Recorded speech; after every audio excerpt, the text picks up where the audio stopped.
y a mille et une manières dont nous cherchons à satisfaire le vide profond qui est en nous, car l'être humain est un puits vide qui a constamment besoin d'être rempli de délices. Quel est le délice véritable, profond et agréable qui peut satisfaire nos âmes malades? C'est Jésus le Christ, la parole de Dieu manifestée en chair.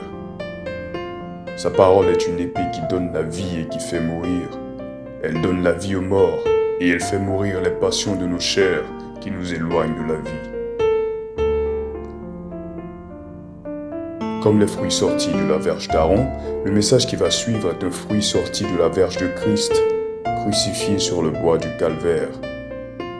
Attentifs soyons et que toute la gloire soit à Jésus-Christ par le sang duquel nous échappons à l'enfer.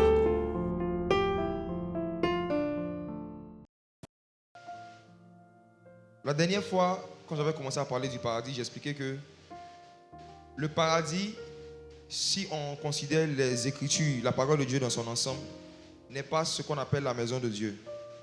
La Bible a appelé le paradis, a appelé Éden, le jardin de Dieu, le jardin de Dieu. Et c'est plutôt l'église que la Bible appelle la maison de Dieu. Et donc j'expliquais qu'une maison, la maison d'un roi a plus de valeur que son jardin. Et en général, même le jardin fait partie de la maison. Le jardin est une partie de la maison, c'est une extension de la maison. Mais sinon, le lieu même où le roi dort, où il partage son intimité avec son épouse, c'est la partie la plus importante. Et on a vu avec la Bible que la maison de Dieu, c'est nous, comme c'est écrit dans Hébreu. Et c'est nous qui sommes aussi son épouse. Donc notre objectif, notre focus ne devrait pas être d'abord d'aller au paradis, mais ça doit être d'être avec Jésus. D'être avec Jésus. Et j'ai expliqué que si un homme est marié, qu'il est pressé d'aller à la maison après le boulot, ce n'est pas parce qu'il aime la maison, c'est parce qu'il aime sa femme. C'est à cause de sa femme qu'il va. Donc il ne va pas voir la maison, il va voir sa femme. Donc nous ne partons pas au paradis pour voir le paradis. Ceux qui prient pour aller visiter le paradis, arrêtez de prier pour ça, ok? On doit chercher à voir Jésus, à savoir qui est Jésus. Et Jésus, à travers son sacrifice, nous a donné l'opportunité de commencer à le découvrir, à le connaître, à savoir qui il est, à travers ce qu'il appelait la vie éternelle. Ce que le Seigneur Jésus donne à ceux qui croient en lui, ce n'est pas le paradis d'abord, c'est la vie éternelle. Et on a vu dans Jean chapitre 17, verset 3, Jésus a dit, la vie éternelle, c'est qu'ils te connaissent, toi, le seul vrai Dieu. Donc la vie éternelle ne commence pas après la mort, contrairement au paradis. On expérimente le paradis après la mort, mais la vie éternelle commence après la conversion sur la terre. Quand on commence à connaître qui est Jésus, qui est le seul vrai Dieu, on est déjà dans la vie éternelle. Alléluia. On est déjà dans la vie éternelle, donc on n'est pas pressé de partir au paradis. Maintenant, il y a une question à laquelle je veux donner une réponse. Et comme j'ai dit, je veux vraiment que mes réponses suscitent d'autres questions. Dans l'Ancien Testament, avant que Jésus ne vienne, qu'est-ce que Dieu promettait à ceux qui l'acceptaient et qui marchaient selon ses lois? Sachant qu'à l'époque, la notion de l'évangélisation n'existait pas. Ça veut dire que les Juifs qui étaient en Israël ne se disaient pas qu'il faille qu'ils viennent en Côte d'Ivoire, en Europe ou en Amérique pour aller parler de Yahweh, de l'Éternel aux gens. Il y a nos parents africains, nos ancêtres africains qui n'étaient pas juifs et qui étaient étrangers complètement au culte, qui étaient rendus à Dieu en Israël. La question qu'on peut se poser, c'est où est-ce que ces gens partaient lorsqu'ils mouraient? Nos parents qui sont morts dans la spiritualité africaine. Ceux qui adoraient les fétiches, les ancêtres et qui n'avaient jamais entendu parler de l'Éternel, du Dieu d'Israël. Où est-ce qu'ils sont partis? C'est sur la base de quoi Dieu les jugeait, vu qu'eux, ils n'avaient pas eu l'opportunité de pouvoir entendre parler de lui. Et même jusqu'à aujourd'hui encore, ceux qui n'ont pas entendu parler de Jésus, ils vont où? Est-ce que Dieu peut jeter en enfer quelqu'un qui n'a pas entendu parler de lui, donc qui n'a pas eu l'opportunité de l'accepter? Qui se pose ce genre de questions? Voilà. C'est à ça qu'on va essayer de donner réponse aujourd'hui. Toutes les réponses sont dans la parole de Dieu. Une fois que Dieu a permis que les hommes se posent une question, c'est que la réponse existe. Je réponds d'abord à une question. Qu'est-ce que Dieu promettait aux personnes qui obéissaient à ses commandements dans l'Ancienne Alliance? Les Juifs, ceux même qui connaissaient déjà l'Éternel, qui connaissaient Yahweh, j'ai découvert quelque chose d'étrange. En fait, ce que Dieu promettait dans l'Ancien Testament à ceux qui pratiquaient ses commandements, ce n'était pas le paradis ni la vie éternelle.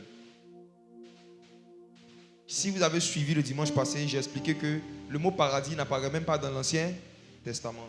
Cette notion-là n'était même pas en fait dans la culture hébraïque, dans la culture juive. L'objectif et le focus des Juifs et de ceux qui acceptaient l'Éternel dans l'Ancien Testament, ce n'était pas un paradis.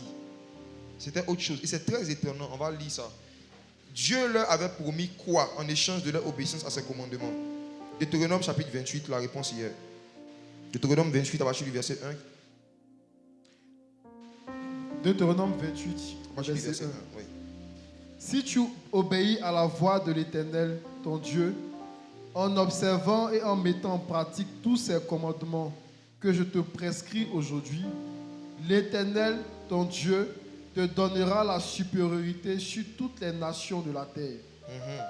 Voici toutes les bénédictions qui se répandront sur toi et qui seront ton partage, lorsque tu obéiras à la voix de l'Éternel, ton Dieu. On va faire une pause là.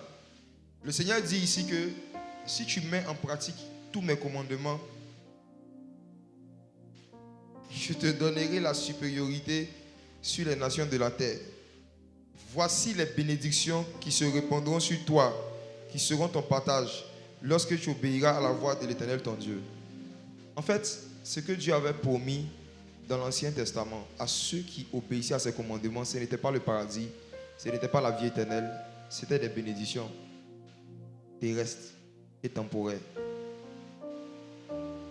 Dieu disait aux gens, si vous obéissez à mes commandements, vous serez bénis, vous serez prospères, vous serez à la tête et non à la queue. Vous allez voir, on va lire.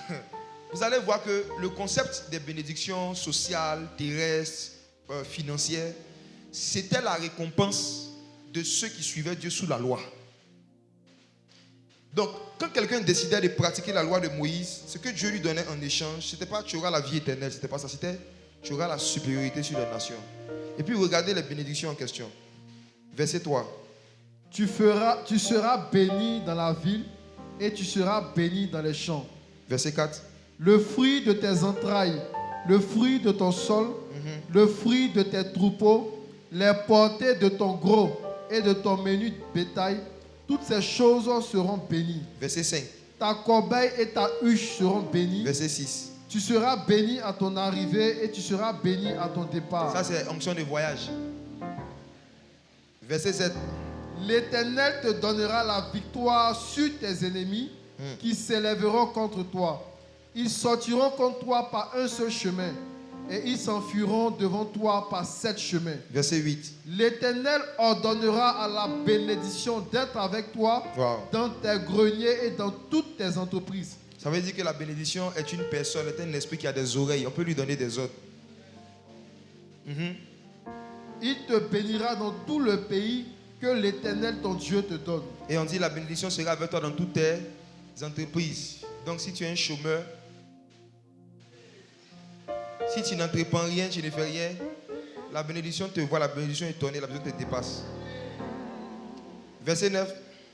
Tu seras pour l'Éternel un peuple saint, comme il te l'a juré, lorsque tu observeras les commandements de l'Éternel, ton Dieu, et que tu marcheras dans ses voies. Tous les peuples verront que tu es appelé du nom de l'Éternel, et ils te craindront. Verset 11. L'Éternel te comblera de bien, en multipliant le fruit de tes entrailles, le fruit de tes troupeaux et le fruit de ton sol, dans le pays que l'Éternel a juré à tes pères de te donner. Verset 12. L'Éternel t'ouvrira son bon trésor. Ça veut dire qu'il a son mauvais trésor aussi. Le ciel. Le bon trésor de Dieu, ce n'est pas la banque, c'est le ciel. Allons-y. Pour envoyer à ton pays la pluie en son temps et pour bénir tout le travail de tes mains. Donc Dieu bénit le travail de nos mains. Amen. Dieu ne bénit pas nos temps libres. Allons-y. Tu prêteras à beaucoup de nations et tu n'emprunteras point. Tu ne seras pas un doyen. Quelqu'un qui doit à tout le monde. Verset 13. L'Éternel fera de toi la tête et non la queue. Voici l'affaire là. Verset préféré des chrétiens évangéliques. Allons-y. Tu seras toujours en haut. Toujours en haut. Et tu ne seras jamais en bas. Jamais en bas. Tu seras debout. Allons-y. Lorsque tu obéiras au commandement de l'Éternel, ton Dieu, que je te prescris aujourd'hui, lorsque tu les observeras et les mettras en pratique, Verset 14. et que tu ne te détourneras ni à droite ni à gauche de tous les commandements que je vous donne aujourd'hui, pour aller après d'autres dieux et pour les servir. On termine avec le verset 15. Mais si tu n'obéis point à la voix de l'Éternel ton Dieu, si tu n'observes pas et ne mets pas en pratique tous ces commandements et toutes ces lois que je te prescris aujourd'hui, C'est quoi la conséquence? voici toutes les malédictions qui viendront sur toi et qui seront ton partage. C'est bon. Maintenant, je ne sais pas si vous voulez qu'on lise aussi les malédictions là, pour que chacun voit un peu où il en est.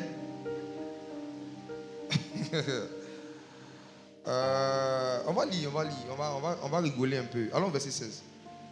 Deutéronome 28, le verset 16. Vous allez voir que jusque-là, si tu obéis, ce qu'on te donne, ça n'a rien à voir avec paradis et enfer. Si tu désobéis aussi, on ne te parle pas d'enfer et de paradis. Regardez comment les gens marchent avec Dieu sous la loi. Vous allez voir que beaucoup de gens sont dans l'église, mais ils sont sous la loi. Ils sont dans l'église, mais leurs aspirations sont très mosaïques. Ils ne sont pas des disciples de Jésus. Ils sont des croyants. Ils croient en Jésus, mais ils sont disciples de Moïse parce qu'ils veulent obéir au commandement de Dieu pour avoir les mêmes choses que les gens voulaient avoir quand ils étaient dans l'Ancien Testament. Allons-y. Tu seras maudit dans la ville et tu seras maudit dans les champs. Waouh. Verset 17. Ta corbeille et ta huche seront maudites. Le fruit de tes entrailles, le fruit de ton sol, les portées de ton gros et de ton menu bétail, toutes ces choses seront maudites. Verset 19. Tu seras maudit à ton arrivée Maudit à ton arrivée, ça te fait rire. et tu seras maudit à ton départ. C'est-à-dire que non. Quand tu veux voyager comme ça, tu es tellement maudit. Tu perds tous tes passeports la veille. Tu te débrouilles, tu arrives là-bas, aussi, tu es maudit à ton arrivée, on te renvoie. Allons-y, verset 20. L'Éternel enverra contre toi la malédiction. Qui enverra? L'Éternel. Qui enverra? L'Éternel. Beaucoup de gens connaissent Dieu en tant qu'un Dieu qui bénit. Ils ne connaissent pas en tant que le Dieu qui maudit. Et je me rappelle, il y a 2 ans, j'avais fait une conférence en ligne. Je ne sais pas si ceux qui me connaissaient à l'époque. Jésus, le Dieu qui maudit. J'ai affiché ça comme ça. Je n'ai même pas encore fait la conférence. Des personnes ont commencé à m'attaquer. Tu blasphèmes. Comment tu peux dire ça? Jésus ne maudit pas. J'ai dit, vous ne lisez pas la Bible. Vous regardez la Bible. On dit, l'Éternel enverra contre toi la malédiction. Ce ne sont pas toutes les malédictions qui sont dans la vie des gens qui sont des malédictions familiales. Il y a des malédictions qui sont des malédictions prophétiques. C'est-à-dire, c'est Dieu lui-même qui est assis. Il a dit au démon, taisez-vous. C'est moi qui maudis. L'Éternel enverra contre toi la malédiction. Ensuite, le trouble et la menace au milieu de toutes les entreprises que tu feras. Tout ce que tu fais, tout est toujours troublé. On te menace seulement. Jusqu'à ce que tu sois détruit. Jusqu'à ce que tu périsses promptement à cause de la méchanceté de tes actions qui t'aura porté à m'abandonner. Verset 21. L'Éternel attachera à toi la peste jusqu'à ce qu'elle te consume dans le pays dont tu vas entrer en possession. La peste, c'est une maladie que nous, on n'a pas connue en notre époque. Mais imaginez-vous, on dit Dieu, ce bon Dieu, il dit il va attacher à toi la peste. C'est-à-dire, quand il dit attacher là, c'est-à-dire que tu vas te pommader, tu vas te frotter comment ça ne quitte pas ta peau. Dieu va attacher des problèmes de peau sur toi. Ensuite, l'Éternel te frappera de consomption, de fièvre, d'inflammation, de chaleur brûlante, de dessèchement. Parce qu'il fait chaud actuellement, les gens pensent que c'est le réchauffement climatique. Ah, il faut lire. Oui. De jaunisse et de gangrène qui te poursuivront jusqu'à ce que tu périsses. On dit les maladies avant de te poursuivre. C'est-à-dire, imagine-toi des maladies qui ont des pieds. Et puis ils te voient, tu rentres dans une maison, ils courent derrière toi, ils tapent à la porte, ils te poursuivent. Tu les chasses au nom de Jésus, ils ne vont pas parce qu'ils sont venus au nom de Jésus. On ne peut pas chasser au nom de Jésus. Quelque chose qui est venu au nom de Jésus, tu ne peux pas. Il dit, Dieu va leur demander de te poursuivre et puis de te détruire. Verset 23. Le ciel sur ta tête sera d'airain et la terre sous toi sera de fer. Verset 24. L'Éternel enverra pour pluie à ton pays de la poussière et de la poudre. Il en descendra du ciel sur toi jusqu'à ce que tu sois détruit. L'Éternel te fera battre par tes ennemis. Tu sortiras contre eux par un seul chemin et tu t'enfuiras devant eux par 7 chemins. Et tu seras un objet d'effroi pour tous les royaumes de la terre. Verset 26. Ton cadavre sera la pâture de tous les oiseaux du ciel et des bêtes de la terre. Et il n'y aura personne pour les troubler. Verset 27. L'Éternel te frappera de l'ulcère d'Égypte. Ulcère d'Égypte, ulcère d'Afrique. Ce n'est pas n'importe quel ulcère. Ça veut dire qu'il y a différents types d'ulcères. Chaque ulcère a une nationalité. Maintenant, il y a ulcère égyptien. Si tu connais ça. Ensuite, D'hémorroïdes. Coco prophétique.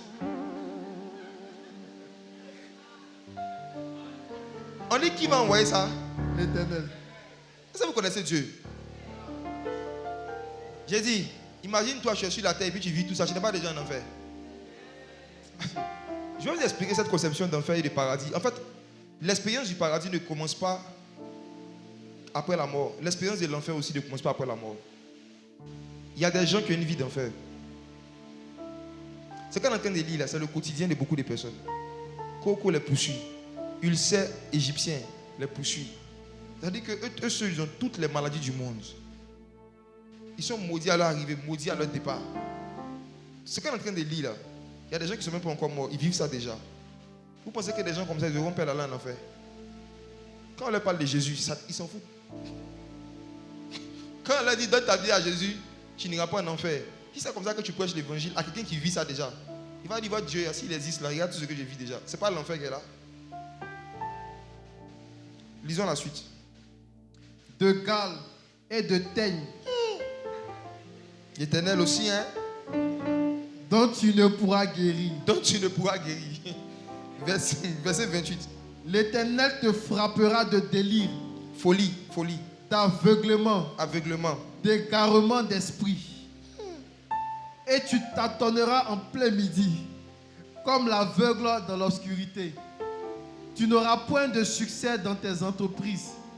Et tu seras tous les jours opprimé, dépouillé. Il n'y aura personne pour venir à ton secours. Verset 30. Tu auras une fiancée. Et un homme couchera avec elle. Dieu dit qu'il va envoyer les gens pour te faire taper d'eau.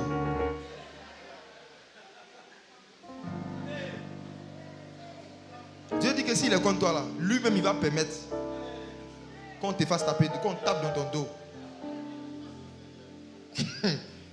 Lis. Tu bâtiras une maison et tu ne l'habiteras pas. Et ils sont beaucoup. Tu planteras une vigne et tu n'en jouiras pas. Ton bœuf sera égorgé sous tes yeux et tu n'en mangeras pas. Ton âme sera enlevée devant toi et on ne te le rendra pas. Tes brebis seront données à tes ennemis et il n'y aura personne pour venir à ton secours. En d'autres termes, on va te voler, tu vas perdre des objets, tu vas perdre des biens matériels, puis personne ne va t'aider. Tu appelles la police, ils ne viennent pas. Tu appelles le commissaire, il dit il est occupé. Tout ça, c'est Dieu qui fait. Allons-y. Tes fils et tes filles seront livrés à un autre peuple. Tes yeux le verront et languiront tout le jour après eux. Et ta main sera sans force. Un peuple que tu n'auras point connu mangera le fruit de ton sol et tout le produit de ton travail. Et tu seras tous les jours opprimé et écrasé. Le spectacle que tu auras sous les yeux te jettera dans le délire. Verset 35. L'Éternel te frappera aux genoux et aux cuisses d'un ulcère malin dont tu ne pourras guérir. Il te frappera depuis la plante du pied jusqu'au sommet de la tête. Coup battu partout. Tout ça, c'est l'Éternel. Ce n'est pas Satan, ce n'est pas ta grand-mère, ce n'est pas ta tante. C'est qui? L'Éternel. Allons-y. L'Éternel te fera marcher, toi et ton roi que tu auras établi sur toi, vers une nation que tu n'auras point connue, ni toi, ni tes pères. Et là, tu serviras d'autres dieux. Tu bois et de la... Tu serviras d'autres dieux du bois et de la pierre. Et tu seras un sujet d'étonnement, de sarcasme et de raillerie parmi tous les peuples chez qui l'Éternel te mènera. Verset 42 à 43. En fait, vous pouvez lire tout. Hein. Il y a tellement de malédictions. Vous allez voir qu'il y a plus de malédictions que de bénédictions. Est-ce qui a remarqué ça? Les bénédictions sont finies au verset 15. Mais malédictions, ça ne finit pas. Hein. On risque de lire jusqu'à demain. Mais je vais attirer l'attention sur deux choses. Verset 42 à 43. Deutéronome 28, verset 42. Les insectes prendront possession de tous tes arbres et du fruit de ton sol. Vous savez, dans le domaine de l'occultisme, Il y a un type d'envoûtement que beaucoup de gens négligent. Ils ne savent même pas que c'est des envoûtements. C'est quand on envoie beaucoup d'insectes dans une maison. Beaucoup d'insectes. Beaucoup d'insectes.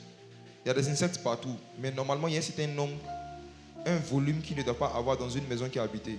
Mais parfois, quand il y a une malédiction sur une maison, il y a beaucoup d'insectes. Je vais parler de ça une autre fois. Et ce type de malédiction-là, on dit Dieu aussi peut décider d'envoyer ça quelque part. Beaucoup d'insectes. Chez toi est devenu zoo, des cafards, des rats, de fourmis. Je me rappelle un jour, il y a une de mes grandes sœurs, on dormait, à l'époque on se partageait tous une petite chambre. On dormait sur le même lit. On était réveillés par un cri. Moi j'étais couché à côté d'elle. Elle a crié, elle a commencé à bouger son pied. On dit il y a quoi, il y a quoi. Je regarde son pied, de sa cuisse.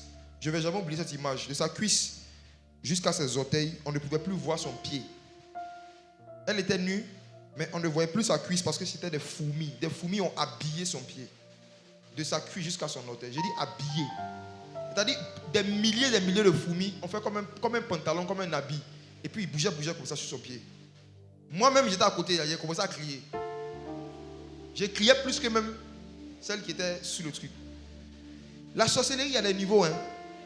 Mais quand vous regardez ça, on dit, c'est possible qu'un esprit dise à des insectes, donne des ordres à des insectes de venir envahir quelque part. Et Dieu dit que lui, il peut faire ça comme une malédiction. Donc les sorciers aussi peuvent faire ça aussi pour attaquer quelqu'un. Les sorciers travaillent beaucoup avec les insectes. Beaucoup avec les insectes. Donc quand vous voyez qu'à un moment, il y a une prolifération d'insectes dans votre maison et que malgré que vous utilisez les moyens naturels, timor, baygon, vous faites tout ce que vous faites et que ça continue, faites un sujet de prière très sérieux. Parfois, ça peut être une attaque de la sorcellerie. Parfois, tous les milliers de fourmis que tu vois qui font toujours rang dans un coin de la maison qui défilent là, c'est tes cousins.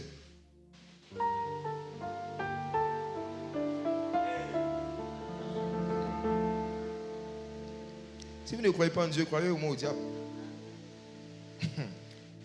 Lisons, continuons de lire, verset 43.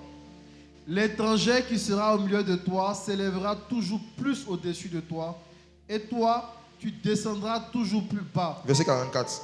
Il te prêtera et tu ne lui prêteras pas. Il sera la tête et tu seras la queue. L'une des choses qui montre qu'un pays est maudit, c'est un pays où la majorité des biens appartiennent à des étrangers. C'est un pays où les plus grands commerces, les plus grandes richesses sont gérés par des gens qui ne sont pas des nationaux. La Côte d'Ivoire est un pays maudit. C'est parce que Dieu veut nous bénir justement qu'il est en train d'envoyer le réveil spirituel. Et le réveil spirituel, ce n'est pas seulement la conversion des pécheurs à Christ. Le réveil spirituel aussi vient ramener, restaurer aussi la supériorité des nationaux en termes de richesse sur les étrangers. Dieu dit que lorsqu'il y aura la malédiction chez toi, c'est que c'est l'étranger qui a te porté de l'argent dans ton propre pays. C'est ça qui montre que tu es maudit.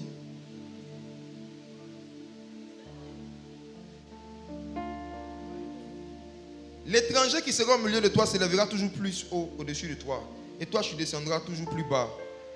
Le fait que la plupart même des chrétiens de l'église n'est pas choquée par le fait que la plupart des grands commerces, des grands terrains sont en train d'être vendus aux étrangers, c'est la preuve que les chrétiens ne sont pas spirituels.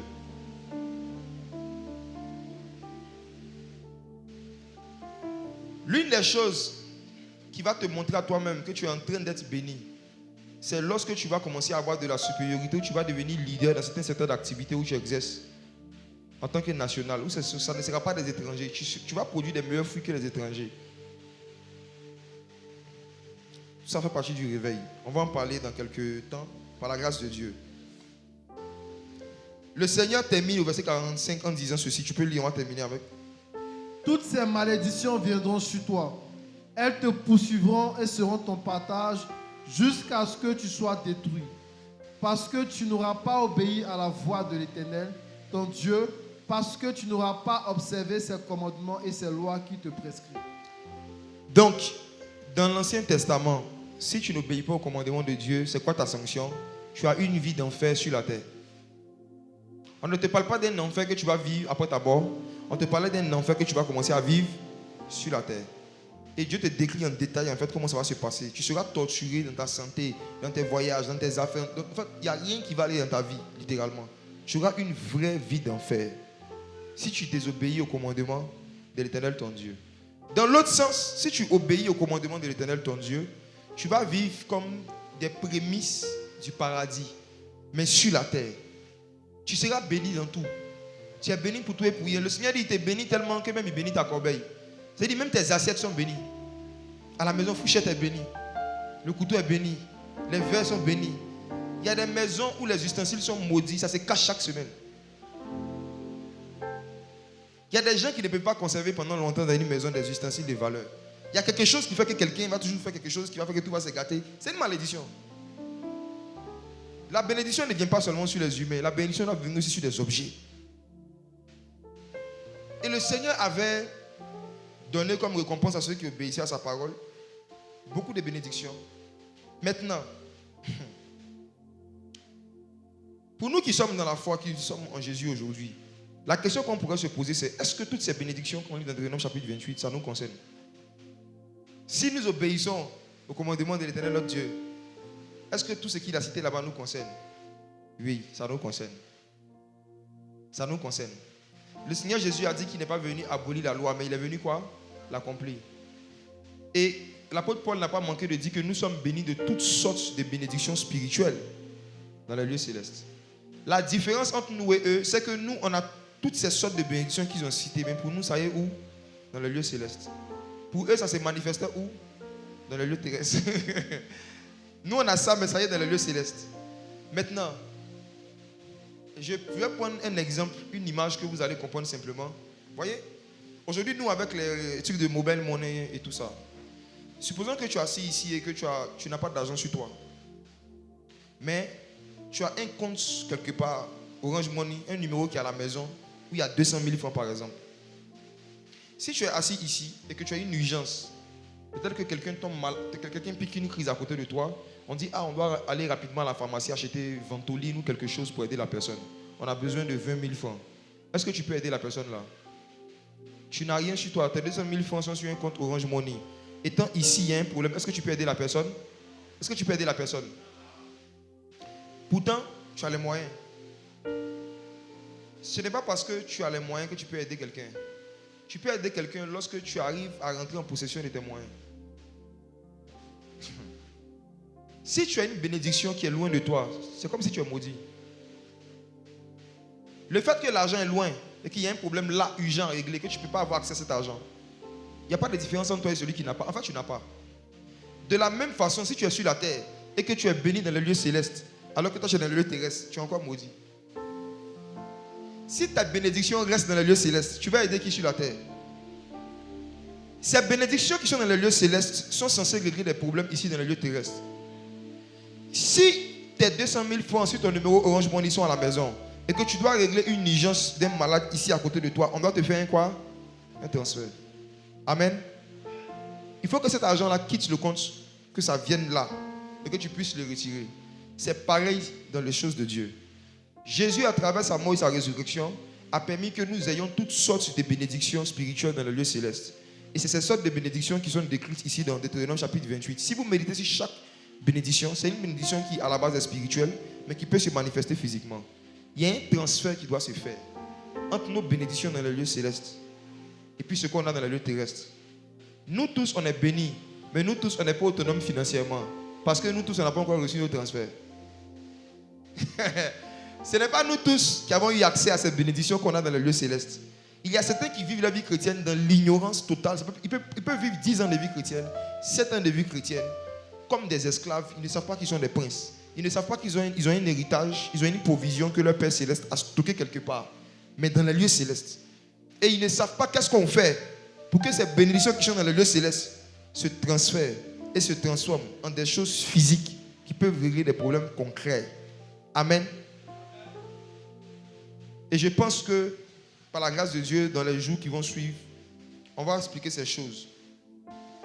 Comment faire passer les bénédictions des lieux célestes aux lieux terrestres. Parce que Jésus a dit, quand vous priez, dites notre Père, que ta volonté soit faite où?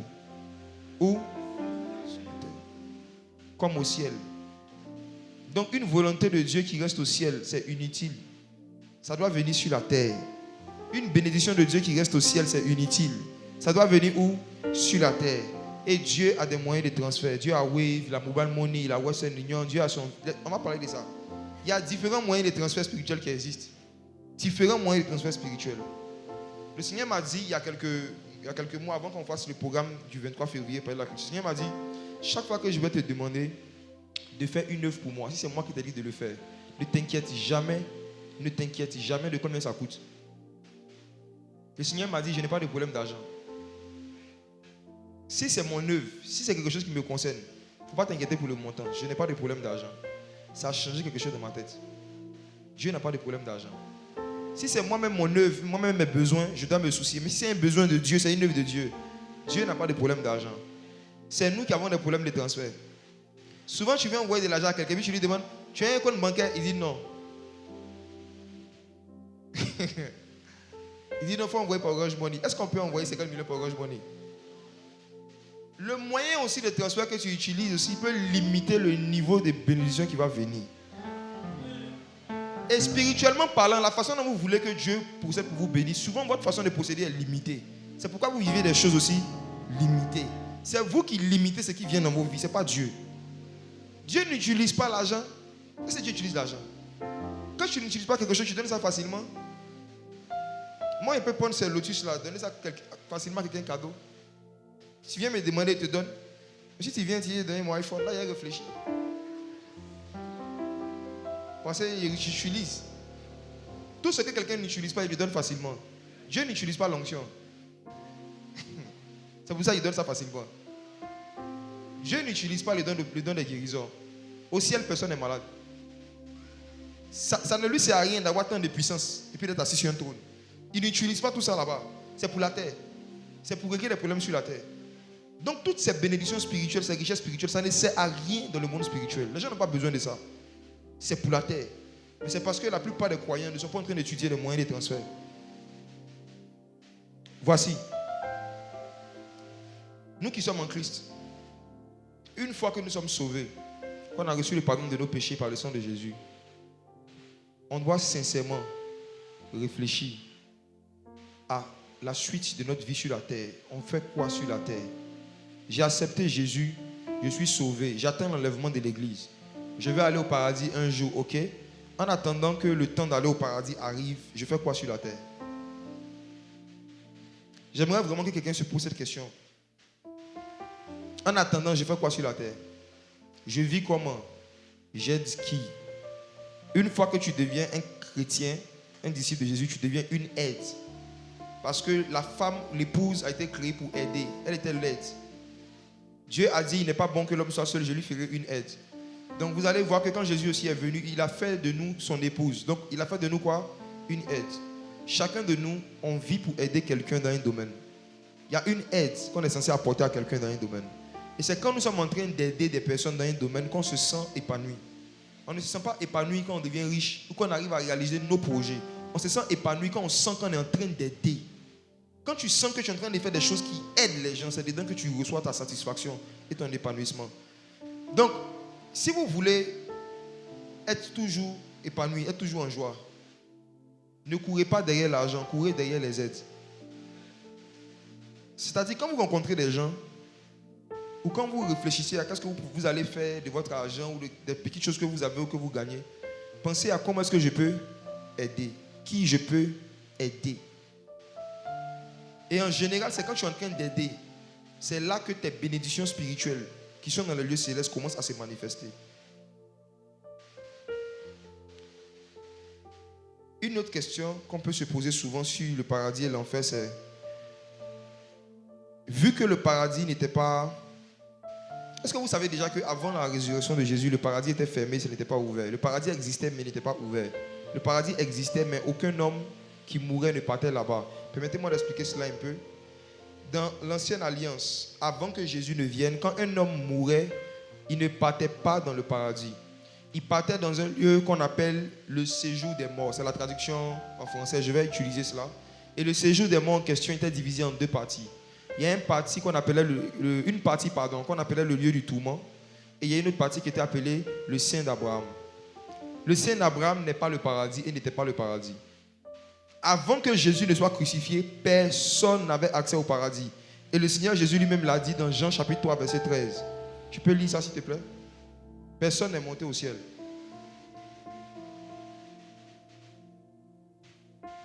Jean chapitre 3, le verset 13. personne n'est monté au ciel. Si ce n'est celui qui est descendu du ciel, le Fils de l'homme qui est dans le ciel. Le Seigneur Jésus a dit clairement ici que le ciel, en tant que le paradis, il dit personne n'était monté là-bas. Vous comprenez? Donc ceux qui pensaient que Abraham, quand il est mort, il est parti au paradis, c'est faux. Ceux qui pensaient que Isaac, quand il est mort, il est parti au paradis, c'est faux.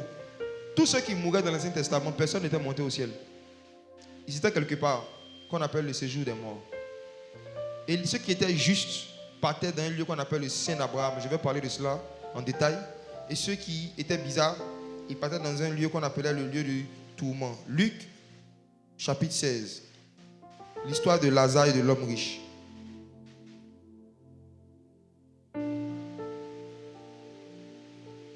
À partir du verset 19.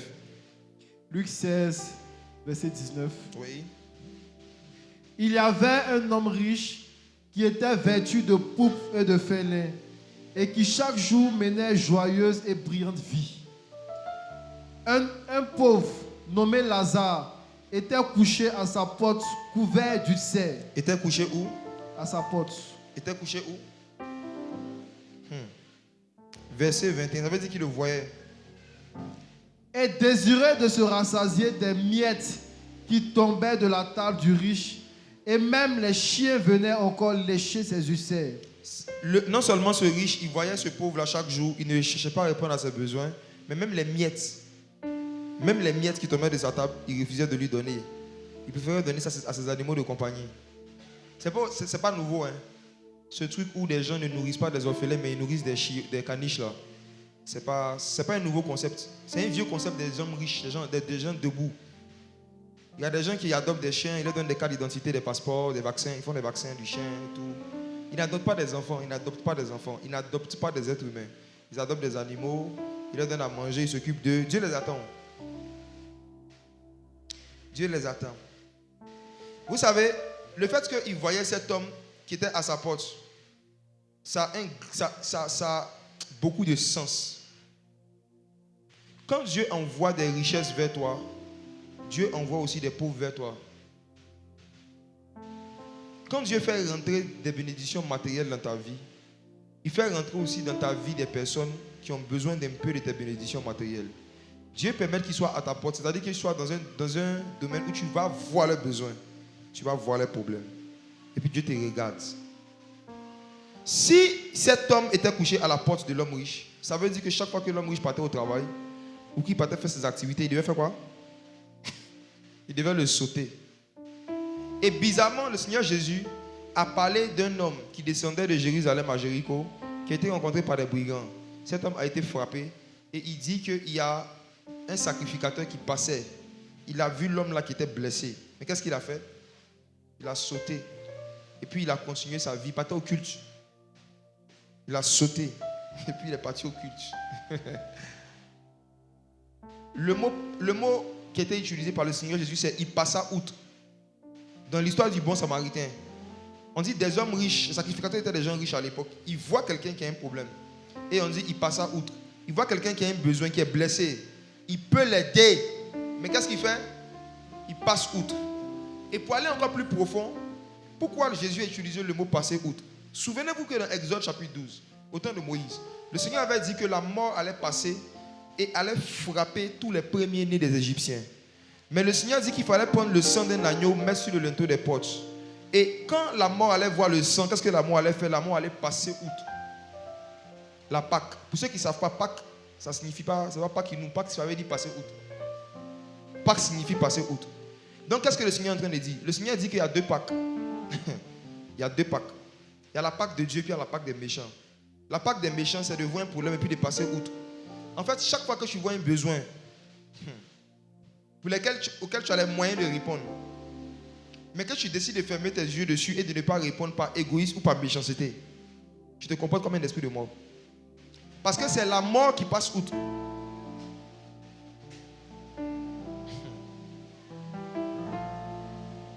C'est-à-dire que tu pratiques une Pâque démoniaque. De voir un problème que tu as les moyens de résoudre. Mais par méchanceté, je précise. Par méchanceté ou par égoïsme, tu décides de faire comme si tu ne vois pas et de ne pas répondre à ce besoin. Automatiquement, tu as comportement d'un esprit de mort. Pâques. Et le Seigneur dit, voici comment cette histoire est finie. Un jour, le riche, on dit le pauvre mourut. Regardez le verset 23. Dans le séjour des morts. Verset 22, verset 22. Luc 16, verset 22. Luc 16, verset 22. Le pauvre mourut Mhm. et il fut porté par les anges dans le sein d'Abraham. Voilà. Le riche mourut aussi et il fut enseveli. Voyez, Dieu, lui, que tu sois pauvre, que tu sois riche, quand tu meurs, il dit tu es mort. On dit le pauvre mourut, le riche mourut aussi. Mais nous, dans notre société, quand c'est un pauvre, on dit il est mort. Quand c'est un riche, il a tiré sa révérence. C'est-à-dire que même si tu vois sur les faits pas, on utilise les termes même pour dire qu'il n'était pas comme tout le monde. Lui, il n'est pas mort. Il n'est pas mort. Il rendit l'âme. On dit le riche mourut aussi. La suite. Verset 23. Dans le séjour des morts, Mhm. il leva les yeux et, tandis qu'il était en proie au tourment, il vit de loin Abraham et Lazare dans son sein. Il s'écria, Père Abraham, aie pitié de moi et envoie Lazare pour qu'il trempe le bout de son doigt dans l'eau et me rafraîchisse la Wow. langue, car je souffre cruellement dans cette flamme. Ok, voici. Ça, c'était avant que Jésus ne meure et ne ressuscite. Donc, dans l'ancienne alliance, quand quelqu'un mourait, il partait soit dans le sein d'Abraham en question, il partait soit dans le lieu du tourment. Et voici, Jésus donne un exemple ici. Un pauvre meurt, il va dans le sein d'Abraham. Le riche meurt, il va dans le lieu du tourment. Mais ils pouvaient se voir et se parler. Malgré qu'ils n'étaient pas dans le même endroit, ils pouvaient quand même s'entendre, se voir et se parler. Étant dans le lieu du tourment, ceux qui étaient dans le lieu du tourment pouvaient voir ceux qui étaient dans le sein d'Abraham. Et ceux qui étaient dans le sein d'Abraham pouvaient voir ceux qui étaient dans le lieu du tourment. Maintenant, regardez le comportement d'un homme qui a vécu une vie où il était déjà candidat à l'enfer. Sur la terre, on nous dit que le pauvre en question avait des ulcères sur tout son corps. Je vous pose une question. Lequel parmi vous, même s'il a soif, peu importe la façon dont tu as soif, tu vas demander à quelqu'un qui a des ulcères sur son corps de mettre son doigt dans de l'eau et puis de mettre dans ta bouche. Quand quelqu'un a soif qui veut boire de l'eau, n'est-ce pas qu'il demande qu'on mette de l'eau dans un verre? C'est dans un verre, n'est-ce pas? Selon vous, pourquoi est-ce que cet homme ici, il demande que Lazare mette son doigt dans de l'eau, son doigt? Il ne parle pas d'un récipient, d'un verre, il n'a pas demandé une bouteille, il n'a pas demandé un verre d'eau, il demande un doigt avec de l'eau.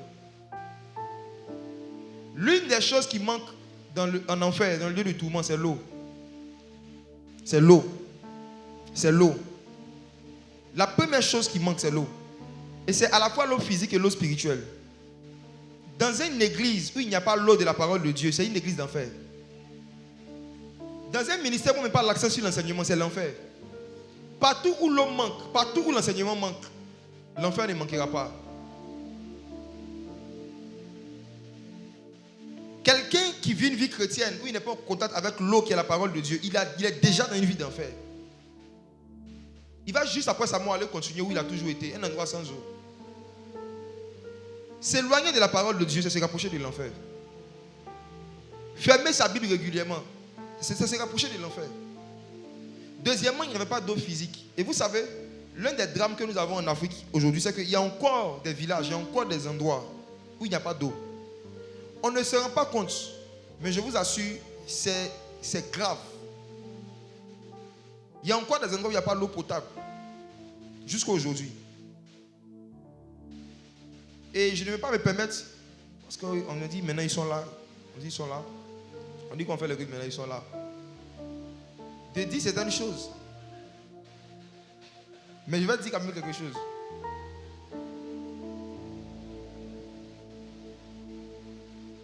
Vous qui un jour aurez la grâce d'être dans le gouvernement ou qui serez à certains postes de décision, s'il vous plaît, n'investissez pas plus d'argent, l'argent de l'État, dans des activités de loisirs et de divertissement que dans des infrastructures vitales.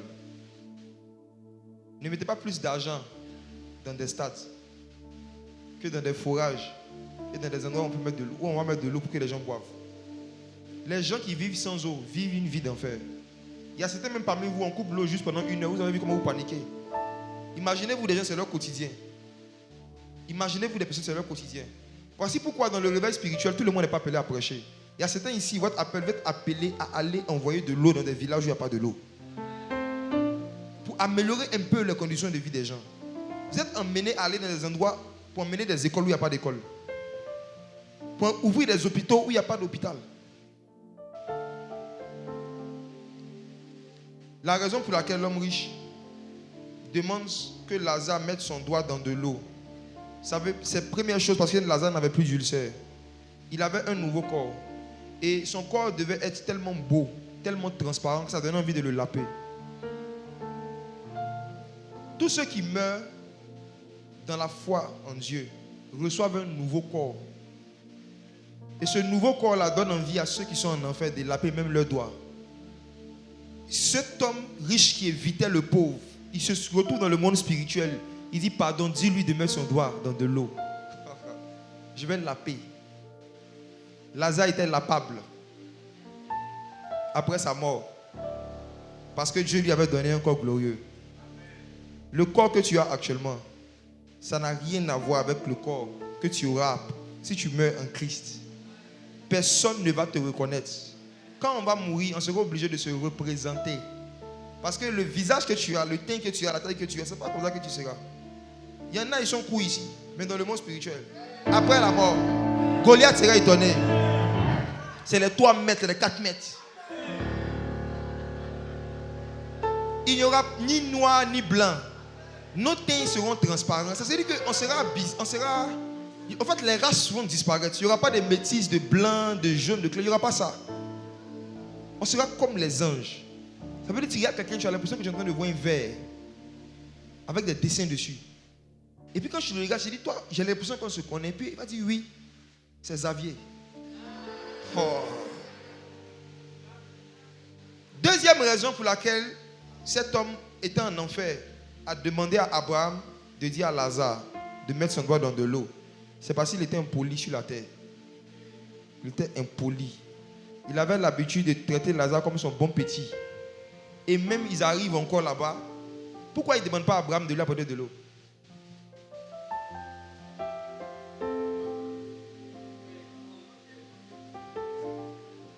Quand on se fout de toi sur la terre jusqu'au ciel aussi, il y a des gens qui vont vouloir se foutre de toi. Il voit Abraham, il voit Lazare, et puis il dit Abraham, il faut envoyer Lazare.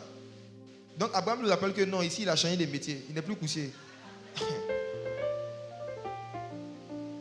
Quand quelqu'un meurt, ses mauvais caractères ne meurent pas. Il transporte ça même en enfer. Ce qui va faire qu'en enfer, il y a des gens qui vont souffrir plus que d'habitude. Quand ils seront là, ils vont aller parler mal aux démons. Quand on va commencer à les tourmenter, ils vont dire hey, il faut me taper doucement. Ça va énerver encore le démon. Ce monsieur n'avait pas perdu son mauvais caractère, même après sa mort. Ils sont tous là-bas. C'est Lazare qui doit aller chercher l'eau pour venir lui donner. Lisons la réponse d'Abraham. Luc chapitre 16, verset 25. Abraham répondit, mon enfant. Je m'arrête là. Le fait que Abraham l'appelait mon enfant, ça veut dire que ce n'était pas un païen. Il était enfant d'Abraham. Ceux qui disent qu'un chrétien ne peut pas aller en enfer, voici un verset pour vous. Ceux à qui on a dit qu'une fois qu'on devient enfant de Dieu, on ne peut pas se retrouver dans le lieu du tourment. Voici un homme dans le lieu du tourment qu'on appelle mon enfant. Allons-y. Mon enfant, souviens-toi que tu as reçu tes biens pendant ta vie et que Lazare a eu les maux pendant la sienne. Maintenant, il est ici consolé et toi, tu souffres. Verset 26. D'ailleurs, il y a entre nous et vous un grand abîme, afin que ceux qui voudraient passer d'ici vers vous ou de là vers nous ne puissent le faire. Verset 27. Le riche dit, je te prie donc, Père Abraham, Regardez le comportement du riche, oui. d'envoyer Lazare dans la maison de mon père. Encore. Car j'ai 5 frères. Regardez. Il dit, il faut envoyer Lazare, il sera un coussier pour apporter de l'eau. Abraham dit non. Il dit, il faut l'envoyer, il sera évangéliste. Il dit, il veut forcément qu'on envoie le gars.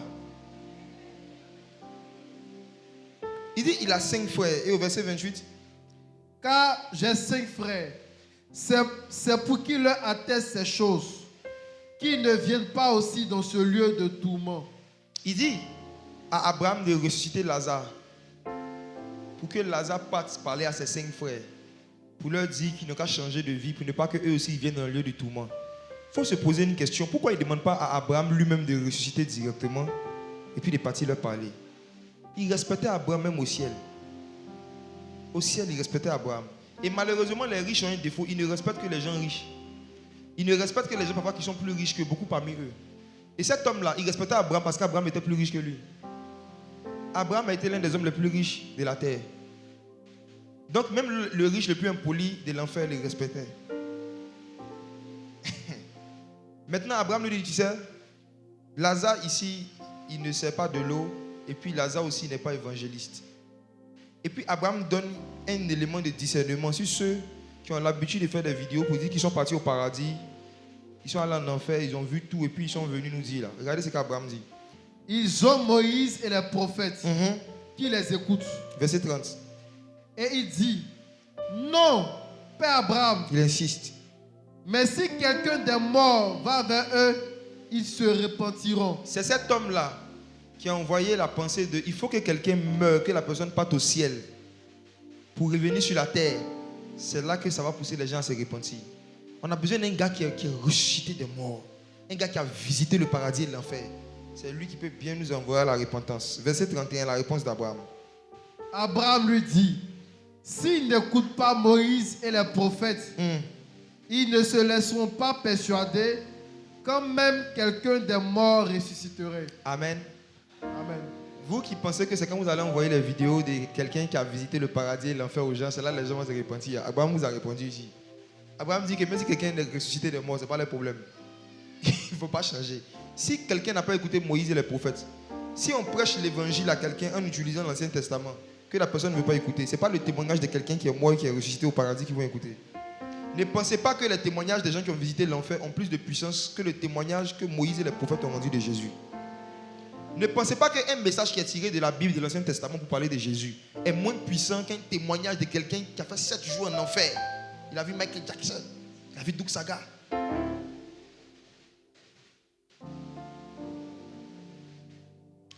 Apprenez à ne pas rentrer dans les débats de il y a tel artiste qui est mort, tel star qui est mort, il est où actuellement? Un jour, quelqu'un m'a demandé ça. Il y a quelqu'un qui est mort ici, quelqu'un que vous connaissez qui est mort, quelqu'un que vous connaissez. Il est mort. Et quelqu'un me demande, selon toi, il est au paradis ou bien il est en enfer? Il dit, pourquoi? Il dit, je ne suis jamais allé là-bas. Pourquoi tu me poses la question? Il dit, non, mais quand on regarde la vie qu'il a menée, c'est la même peut-être. Il dit, peut-être que dans la vie qu'il a menée, quand il a fait son accident, il était à l'hôpital, peut-être qu'il a eu un moment de conscience, il s'est rappelé des prédications qu'il a entendues peut-être. Et puis il s'est repenti là sur son lit avant de partir. Qu'est-ce que nous, on sait? Pourquoi les hommes, on aime fouiller dans la vie des gens, ou on veut fouiller dans leur vie après la mort? Il dit, on fouille dans... Quand tu vas savoir qu'il est parti en enfer, tu vas faire quoi pour lui? Quand on va te dire qu'il est parti au paradis, tu vas faire quoi? Juste pour ta curiosité prophétique. Mes frères et sœurs, le sein d'Abraham était ce lieu-là où partaient les justes après leur mort. Et une autre question qui se lève, c'est ce lieu-là a commencé à exister à partir de quel moment le sein d'Abraham? Est-ce que le lieu a commencé à exister quand Abraham est né? Ou bien ça a toujours existé? Ce lieu a toujours existé. Tous les lieux qui existent dans le ciel sont des lieux éternels. Parce qu'au commencement, Dieu a créé la terre, les cieux et tout ce qu'ils contiennent. Donc le paradis, le sein d'Abraham, le séjour des morts, tous ces endroits-là existaient déjà. Mais à la base, Dieu n'avait pas prévu l'enfer, le lieu du tourment pour les hommes. Il avait prévu cela pour Satan et pour ses anges. Il y a eu une rébellion dans le ciel et Dieu s'est dit que pour punir Satan et ses anges, Dieu a créé un endroit où ils seront tourmentés dans une flamme. Et après, maintenant, il a créé encore un autre endroit qu'on appelle l'étang de feu. C'est différent de l'enfer. C'est-à-dire qu'en fait, il y a 2 étapes. Il y a l'enfer d'abord, où on te donne un aperçu, on te tourmente. Et puis à la fin du monde, maintenant, on te jette dans l'étang de feu. Je vais en parler les dimanches qui suivent. Aujourd'hui, je ne parle pas vraiment de l'enfer. Je touche ça juste en passant. Le sein d'Abraham est un lieu qui avait toujours existé avant même que Abraham ne naisse. Et contrairement à ce que beaucoup de gens pensent, ce n'est pas le nom d'Abraham que Dieu a donné au sein d'Abraham. Au contraire, c'est le nom du sein d'Abraham que Dieu a donné à Abraham. Parce que vous allez voir que quand Abraham a été créé, quand il est né, son père l'appelait Abraham. Il s'appelait Abraham. C'est quand Abraham, ou d'autres disent Abraham, quand il marchait avec Dieu, arrivé au moment de leur marche, Dieu lui a dit, je te donne un nouveau nom. Dieu a changé son nom. Donc Dieu a pris un nom qui existait dans le monde spirituel et il lui a donné. Il lui a dit, dorénavant, tu t'appelleras Abraham. Donc le sein d'Abraham, ce n'est pas Abraham en tant qu'individu qui a arrêté comme ça et puis il ouvre son boubou dans son sein. Parce qu'il a entendu un pasteur dire un jour. Il dit, sein d'Abraham, que c'est Abraham qui est là comme ça et puis quand les gens meurent, il les fait à tout. Il les prend dans son sein. Il dit non. C'est pour ça que c'est vraiment important d'être sérieux avec sa Bible. Quand on doit parler à des gens, de prendre le temps de vraiment étudier des choses avant de venir raconter des histoires. Le sein d'Abraham est un lieu qui était dans le séjour des morts. Ce n'est pas Abraham en tant qu'individu. Et ce nom-là même, Abraham l'a reçu. Il était appelé Abraham. Des années, après plus de 80 ans après son existence sur terre. Dieu lui a donné le nom de ce lieu qui accueillait les justes. Parce que Dieu est en train de lui dire que tu seras quelqu'un qui va accueillir les gens sur la terre. C'est tout. C'est pourquoi Abraham a même accueilli des anges. Parce qu'il s'appelait Abraham. Ça lui a donné le droit légitime d'accueillir même des anges. Amen. Ok.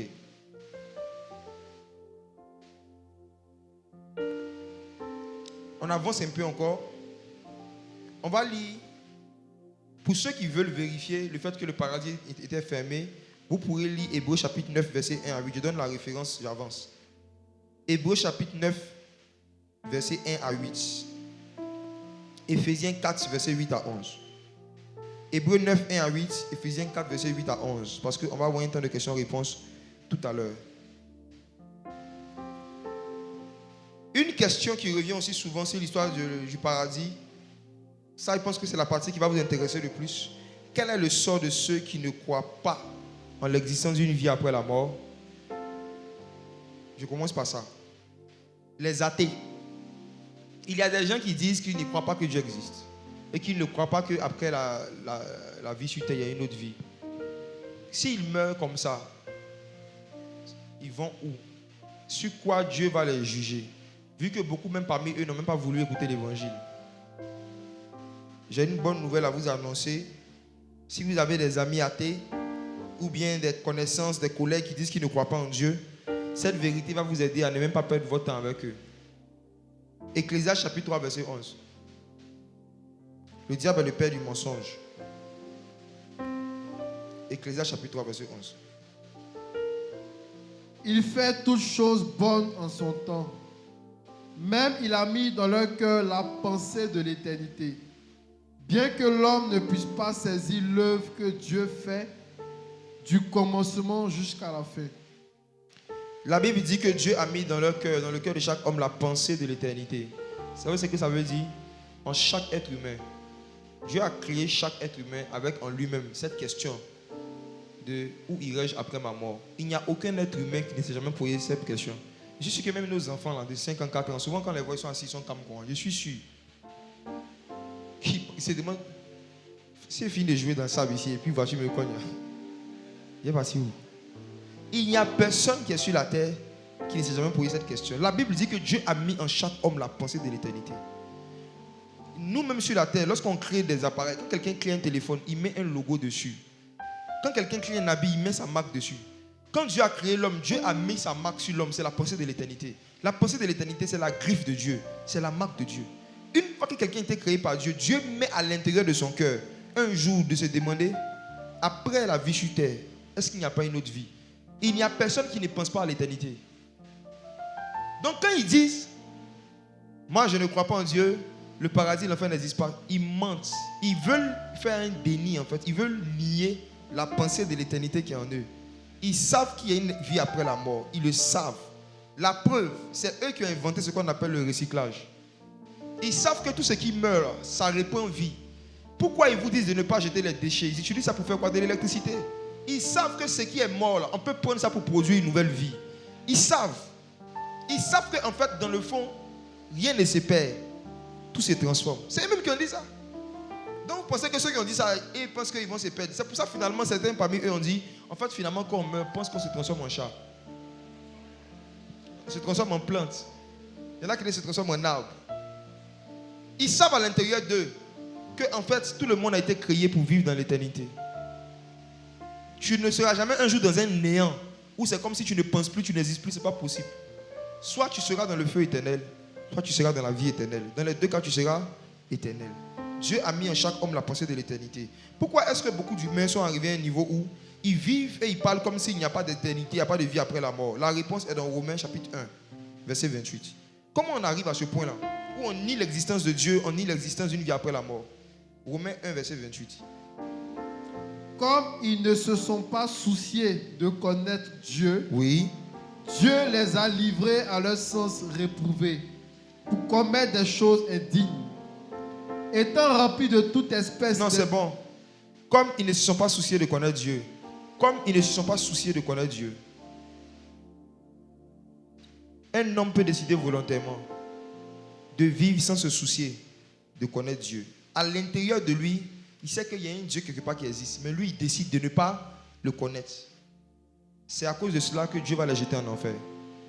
Dieu ne va pas les jeter en enfer parce qu'ils ont menti, parce qu'ils ont commis l'impudicité, parce qu'ils ont volé, parce qu'ils ont tué. Dieu va les jeter en enfer parce qu'ils ne se sont pas souciés de connaître Dieu. Ça veut dire qu'on peut prendre un moment de sa vie en tant qu'être humain, la décision de vivre comme si on ne sait pas qu'il y a un Dieu qui existe et de ne se soucier que de notre travail, de notre mariage, de notre avenir, de notre argent et de notre vente. C'est une décision que quelqu'un peut prendre. Je ne veux pas connaître Dieu. Le fait que quelqu'un ne se soucie pas de connaître Dieu, cette personne est en train de se créer des soucis avec Dieu. Tous ceux qui ne se soucient pas de connaître Dieu sont en train de se créer des soucis avec Dieu. Et je vous assure, même après la conversion, même quand tu deviens chrétien, si tu ne veilles pas sur ton cœur, il peut arriver un moment où tu ne vas plus te soucier de connaître Dieu. Nos soucis viennent tuer en nous le souci de connaître Dieu. Quand tu es dans une période où tu as beaucoup de soucis, tu ne vas plus te soucier de lire la Bible. Tu ne vas plus te soucier de prier. Tu ne vas plus te soucier d'écouter des enseignements. C'est pourquoi le Seigneur dit, ne vous souciez pas de ce que vous allez manger. Dans Matthieu 5, de quoi vous serez vêtus. Il dit qu'à ces choses, c'est les païens ou encore c'est ceux qui sont sur le chemin de l'enfer. C'est eux qui s'en occupent. Faites attention à ce que les soucis de la vie ne deviennent pas plus importants que le souci de connaître Dieu. Il faut que votre plus grand souci, quand tu te demandes quel est ton plus grand problème, tu dis, je ne connais pas Jésus. Amen. Peu importe ton besoin matériel, financier, ton besoin de santé, veille à ce que ton plus grand besoin soit le besoin de connaître Dieu. Peu importe le souci que tu traverses au travail, dans ta famille, il faut veiller à ce qu'aucun de tes soucis ne devienne plus grand dans ton cœur que le souci de connaître Dieu. Parce que quand Dieu voit qu'un homme ne se soucie pas de le connaître, qu'est-ce qu'il fait? Relis le verset 28. Romains 1, verset 28. Comme ils ne se sont pas souciés de connaître Dieu, Oui. Dieu les a livrés à leur sens réprouvé. Quand tu ne te soucies pas de connaître Dieu, Dieu peut se mettre en colère contre toi. Et ce qu'il va faire, c'est qu'il va te livrer à tes sens. En d'autres termes, il va t'encourager à faire ce que tu as envie de faire. Tu vas faire ce que tu sens. Tu vas vivre ta vie en fonction de ce que tu sens. Tu sens que tu dois aller boire, tu vas boire. Tu sens que tu dois devenir pédé, tu y vas. Tu sens que tu n'es pas un homme. Tu sens que tu es un corps d'homme, mais tu es une femme. On m'a raconté des histoires bizarres. On dit en Europe, on dit c'est grave là-bas, mais on dit en France actuellement, les gens sont arrivés à un niveau, tu peux choisir ton sexe. Tu peux être une femme, mais tu sens que tu es un garçon. C'est-à-dire que c'est les gens qui te prennent pour une femme, mais toi tu sens que tu es un garçon. Paul dit que ceux qui ne se soucient pas de connaître Dieu, Dieu va les livrer à leur sens réprouvé. Ils vont commencer à sentir des choses et ils vont vivre selon ce qu'ils sentent. Parce qu'ils ne se sont pas souciés de connaître Dieu. Ça veut dire que si un frère, tu es là, tu es un Christ, si tu ne te soucies pas de connaître Dieu, un matin, tu vas te réveiller et tu vas sentir que je dois te maquiller. Tu vas te réveiller un matin, tu vas sentir que je dois mettre perruque. Dieu va te livrer à tes sens. Tu vas commencer à porter les jupes. Vous n'avez pas vu une année, il y a un petit qui s'appelait Jota A. Il a chanté. Nous tous, on a pleuré. Même il était païen, mais il a pleuré. C'est-à-dire que quand il chante comme ça, c'est chic. Tu sens la présence de Dieu. Un matin, on est là. On est sur Facebook. On voit photo du petit, il a dit, il soupe quoi.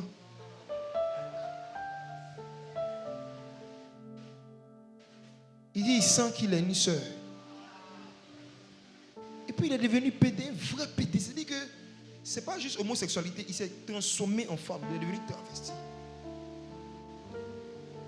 C'est que c'est quelqu'un qui chantait pour Dieu. Il était dans un groupe musical, il faisait le concert d'adoration, les gens pleuraient, mais il ne se souciait pas de connaître Dieu.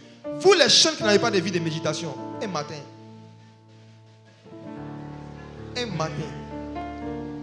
Dieu va vous livrer à vos sens. Vous allez commencer à faire ce que vous sentez. Vous ne serez plus conduit par l'esprit, vous serez conduit par vos sens. Or, nos sens sont corrompus.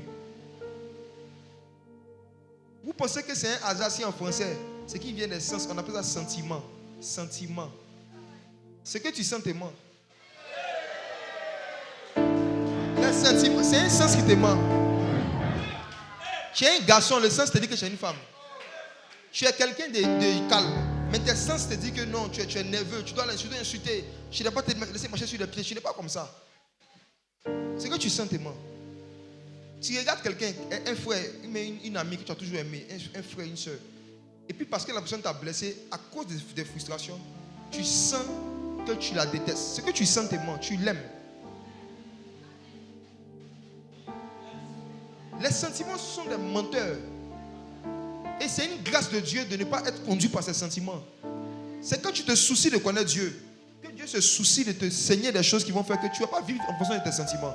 Ceux qui sont conduits par l'esprit sont fils de Dieu. Ceux qui ne sont pas conduits par l'esprit sont conduits par leur sens. Un matin, ils vont devenir des choses. Les transformations, des multiplications des homosexuels, des PD dans l'église, ça va continuer. Parce que les gens ne se soucient pas de connaître Dieu. Ils ne se soucient pas de connaître Dieu.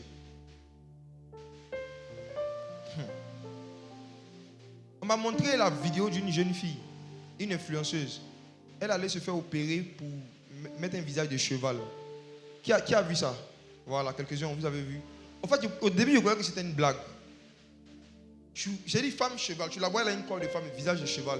Je croyais que c'était les trucs d'Halloween. Vous savez, les blancs, ils aiment.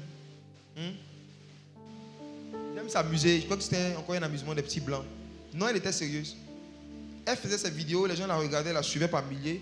Et puis un matin, elle a senti qu'elle était un cheval.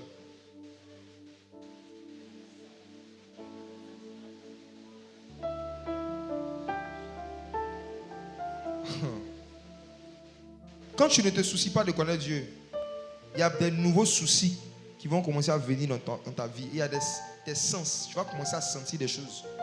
Et souvent, ce qui est grave, c'est que tu vas penser que c'est le Saint-Esprit quand on te conduit. Ces personnes seront en enfer. Pas parce qu'elles n'ont pas entendu parler de Jésus, parce que personne n'a parlé de Jésus, mais parce qu'elles ont décidé de ne pas se soucier de connaître Dieu. Pourquoi beaucoup de gens ne veulent pas se soucier de connaître Dieu? Parce que admettre qu'il y a un Dieu qui existe serait contraignant pour eux. Il y a un style de vie qu'ils veulent avoir. Ils veulent se faire plaisir. Si jamais ils admettent qu'il y a un Dieu qui existe, ça implique trop de contraintes. Mieux vaut nier l'existence de ce Dieu et vivre sa vie. Parce qu'ils ne se sont pas souciés de connaître Dieu. Dieu aussi les attend. On ne pourra pas dire que Dieu est méchant parce qu'il a jeté en enfer des personnes qui ne se sont pas souciées de le connaître. Toi-même, si ton téléphone aujourd'hui ne marche plus, ne s'allume plus, si tu prends ton téléphone, tu lui dis appelle Anna, et puis ton téléphone sera appelé Zorobabel. Tu vas faire quoi avec lui? Tu vas le garder? Nous-mêmes les hommes, quand on crée une chose et que la chose ne marche plus pour ce pourquoi on l'a créé, on fait quoi avec? On fait quoi? Non, on est méchant. Qui ici, son téléphone s'est gâté, il a tellement l'amour qu'il a décidé de garder et puis de mettre dans sa bibliothèque. Actuellement, tu es là avoir 50 téléphones. Quand nos chaussures se gâtent, on arrange, ça se gâte, on arrange, on fait quoi? Quand tu as un appareil que tu aimes vraiment, quand il se gâte, tu ne le jettes pas du premier coup, tu essaies de réparer, n'est-ce pas? Mais s'il ne veut pas changer, toujours c'est lui qui ne marche pas. Tu fais quoi? Nous-mêmes, on est méchants aussi alors. C'est ce que Dieu fait avec nous. Quand on fait quelque chose qui est mal, Dieu essaie de nous réparer, il essaie de nous ramener à la repentance, de nous changer. Mais toi, si tu ne veux pas changer, il y a la poubelle de Dieu qu'on appelle l'enfer.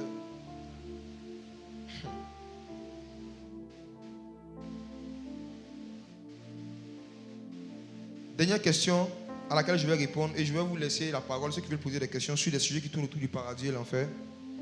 Quel est le sort de ceux qui n'ont jamais entendu parler de Jésus? Actuellement, il paraît qu'il y a des villages, il y a des pays, il y a des endroits où l'évangile n'est pas encore arrivé, n'est-ce pas? On pourrait se demander, ceux qui n'ont pas encore eu la grâce d'entendre parler de Jésus en bonne et due forme, s'ils meurent comme ça, quel est le sort? Dieu se base sur quoi pour déterminer s'ils vont rentrer dans le paradis ou dans le lieu du tourment? La réponse est dans Romains chapitre 2, versets 14 à 15. Romains chapitre 2, le verset 14. Quand les païens qui n'ont point la loi Oui. font naturellement ce que prescrit la loi, ils sont, eux qui n'ont point la loi, une loi pour eux-mêmes. Le verset 15. Ils sont une loi pour eux-mêmes. Eux qui n'ont point la Bible, ils sont une Bible pour eux-mêmes. Alors, lisons. Ils montrent que l'œuvre de la loi est écrite dans leur cœur. Wow. Leur conscience en rendant témoignage et leur pensée s'accusant ou se défendant tour à tour. Voici la réponse. La réponse est simple. L'apôtre Paul dit, oh, j'aime beaucoup ce verset. Quand les païens qui n'ont point la loi, qui n'ont point l'évangile, font naturellement ce que prescrit la loi, ils sont une loi pour eux-mêmes.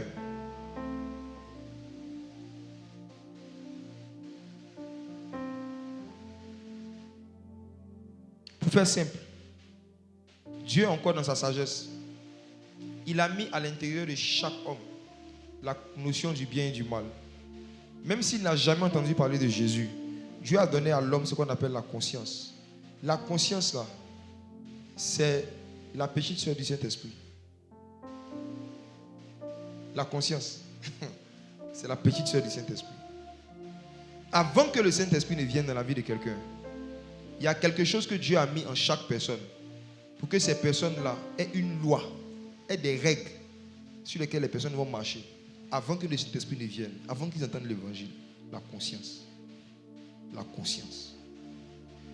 L'apôtre Paul dit au verset 15 que les gens qui pratiquent naturellement des choses que nous on a appris par enseignement, ils montrent que l'œuvre de la loi est écrite dans leur cœur. Ça veut dire que dans le cœur de chaque être humain, il y a une portion de Bible que Dieu a écrite. Dans le cœur de chacun d'entre nous, il y a une portion de sagesse. Et la vérité, c'est quoi? Même si quelqu'un n'a jamais entendu parler de Jésus, mais cette personne-là se soucie de connaître Dieu. Cette personne-là se soucie de connaître qui est son créateur. Jésus va se révéler à elle.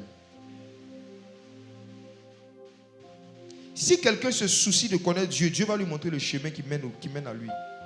Si quelqu'un, indépendamment de sa religion, du pays dans lequel il est, il se dit, mais qui a créé le soleil? Qui a créé la lune?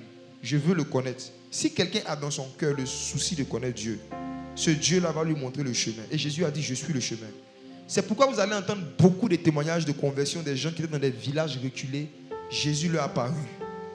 Tu vas entendre le témoignage des personnes qui étaient dans l'islam, qui n'avaient même pas la possibilité d'entendre l'évangile. Jésus vient, Jésus leur parle. Je vais rendre un témoignage, je ne crois pas que je dois forcément masquer les noms, parce que c'est quand même une fierté pour le corps de Christ. Il y a celui qui est le directeur financier, le DAF de l'hôtel président de Yamoussoukro. Je l'ai rencontré dans le cadre de mes activités professionnelles en 2018.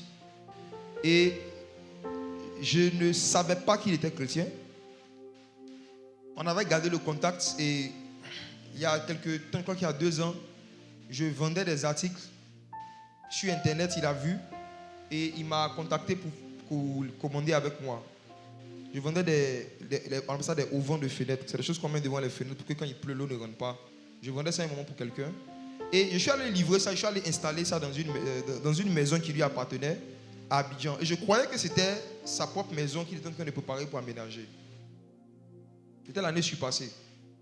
Et puis, il est venu dans la causerie, dans la conversation. Moi et les ouvriers avec qui j'étais venu pour installer, et l'équipe avec laquelle je travaillais, il a commencé à nous évangéliser. Il ne savait pas que j'étais chrétien, encore moins que j'étais prédicateur. À l'époque, je n'étais pas sur Facebook, sur les réseaux, donc il ne me connaissait pas. Et quand c'est comme ça, j'aime jouer aux païens.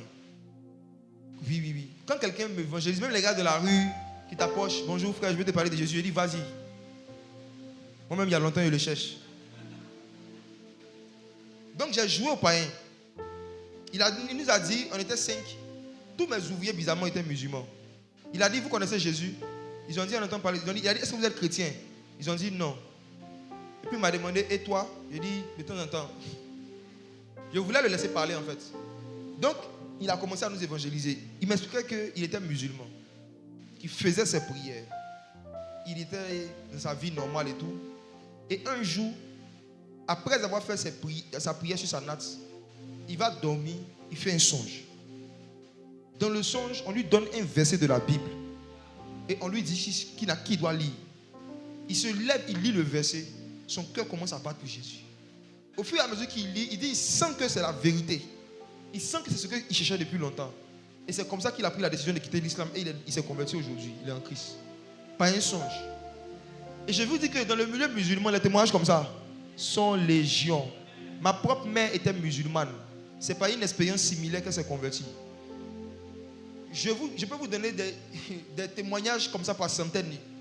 J'ai été missionnaire plusieurs fois au nord du Cameroun, dans une ville qu'on appelle Ngaoundéré. C'est une région musulmane. J'ai parlé avec des marabouts qui se sont convertis. J'ai parlé avec des islamistes qui se sont convertis. Et je vous dis la vérité, 98% parmi eux se sont convertis par une expérience surnaturelle. Il n'y a personne qui venait leur prêcher l'évangile comme ça pour la plupart d'entre eux. Eux tous, leurs histoires se ressemblent. Il y a même un dedans qui était imam. Il m'a dit qu'il était à la mosquée. Son père aussi imam était en train d'officier. Et pendant qu'il était sur sa natte, il a dit dans son cœur, il a dit au Créateur, à Dieu, est-ce que c'est vraiment toi qu'on est en train de prier? Il était sur sa natte avec tous ses soirs, dans tout son islam, dans tout son... Et puis il s'est demandé, est-ce que c'est vraiment toi qu'on est en train de prier? Juste cette question qui s'est posée. Il dit qu'il est parti à la maison. Une voix lui a dit dans sa chambre, lis la Bible, lis la Bible, lis la Bible. L'imam a pris la Bible, il a commencé à lire. Et il a donné sa vie à Jésus. On l'a chassé, on l'a dépossédé de ses champs, de son territoire. Et il a commencé à sillonner Ngaoundéré pour voir tous les musulmans qui ont cru en Jésus et qui ont été chassés par leur famille. Ils ont fait une association et ils m'avaient invité pour prêcher. Et c'est comme ça que je les ai connus. Et je suis allé là-bas plusieurs fois. Je suis allé une fois avec folie. Mes frères et sœurs, je vous assure, l'expérience que j'ai vécue à Ngaoundéré m'a prouvé une chose. Peu importe le pays, la religion, le lieu où un être humain est, s'il se soucie de connaître Dieu, s'il arrivait à un moment dans son cœur, il dit à Dieu, je veux te connaître, Dieu va lui montrer le chemin. Donc ceux qui n'ont pas encore entendu parler de Jésus, c'est parce qu'ils ne vont encore chercher à connaître Dieu. Ce n'est pas parce que forcément l'église n'est pas encore venue évangéliser. Vous savez, moi je ne pense pas que jusqu'à ce que Jésus revienne, on aurait pu aller évangéliser dans tous les villages qui existent, dans tous les coins qui existent. Ce n'est pas possible. C'est un rêve que les gens poursuivent. Moi je n'y crois pas. Je n'y crois pas parce que j'ai vu certains documentaires, les gens continuent de découvrir des civilisations et des villages jusqu'à aujourd'hui, dans certaines forêts en Amazonie. C'est-à-dire qu'il y a des peuples même qui existent là. On ne sait même pas qu'ils existent. C'est Satellite qui est en train de nous informer. On a vu un groupe de personnes dans une forêt, aller voir qui là-bas. Et puis tu vois là-bas, tu vois les gens en caleçon, ils sont dans leur truc. Et puis ils ne parlent pas français, ils ne parlent pas anglais, ils ne parlent aucune langue que nous connaissons. Donc tu dois les évangéliser, tu dois aller vivre avec eux d'abord pour apprendre la langue. Ça prend minimum 2 ans. Quand tu vas comprendre la langue là, après ça maintenant, tu vas commencer à leur parler de ton Jésus un peu. Si on doit faire ça pour tous les peuples qui existent, nous tous là, à quel moment est-ce qu'on va évangéliser toutes les nations de la terre? Le Seigneur veut évangéliser les peuples par 2 façons. Oui, par 2 actions d'évangélisation, mais aussi par le fait que les hommes doivent se soucier de connaître Dieu. Il y a beaucoup parmi vous ici, même sans avoir été musulmans, vous êtes dans la vérité aujourd'hui, vous avez connu le vrai Jésus aujourd'hui. Pourquoi? Parce qu'à un moment de votre vie, vous êtes soucié de connaître Dieu. Vous étiez dans les fausses églises, dans des coins bizarres, on vous prêchait des routines bizarres, on vous a dépouillé, ils n'ont plus votre argent. Il y en a, on les a giflés, il y a des personnes qui giflent. On vous a fait tout ça. Mais vous êtes restés parce que vous pensez que c'était le chemin. Il y en a, vous êtes prosterné devant les statues, vous avez pris les loups chapelés, vous avez fait des trucs bizarres.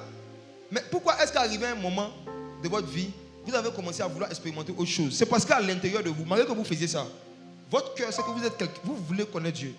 Il y avait un souci de connaître Dieu. Donc comme Dieu a vu ce souci, Dieu vous a mis sur le chemin. Dieu a mis des gens sur votre chemin. Dieu a mis des vidéos dans ta file d'actualité.